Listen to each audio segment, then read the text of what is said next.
ZPTC ఉప ఎన్నిక నేపథ్యంలో పులివెందుల రణరంగంగా మారింది. ఎన్నిక జరుగుతున్న ఒకే ఒక్క జెడ్పీటీసీ స్థానంలో 11 మంది పోటీ చేస్తున్నారు.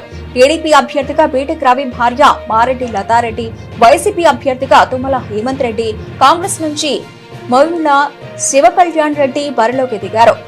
పులివెందుల వైఎస్ కుటుంబానికి కంచుకోట కావడంతో వైసీపీ అభ్యర్థిని గెలిపించుకునేందుకు ఆ పార్టీకి చెందిన పలువురు నేతలు ప్రచార రంగంలోకి దిగారు. వైసీపీ గెలుపు కోసం తమ వంతు ప్రయత్నం చేస్తున్నారు. ఈ క్రమంలో ధర్మవరం వైసీపీ మాజీ ఎమ్మెల్యే కేతిరెడ్డి వెంకటరామరెడ్డి ఈ రోజు పులివెందులలో పర్యటించారు.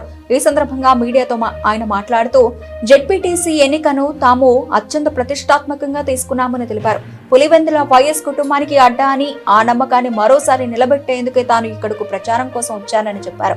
ఇక్కడ పోటీ చేస్తున్నది బీటెక్ రవి భార్య లతారెడ్డి కాదని, పరోక్షంగా సీఎం చంద్రబాబు పోటీ చేస్తున్నారని కేతిరెడ్డి అన్నారు. వైసీపీ అధికారంలో ఉన్నప్పుడు కుప్పంలో అనేక స్థానాల్లో తమ పార్టీ గెలుపొందిందని గుర్తు చేశారు. పులివెందులను ఎవరు ఎంత అభివృద్ధి చేశారో ప్రజలందరికీ తెలుసని అన్నారు.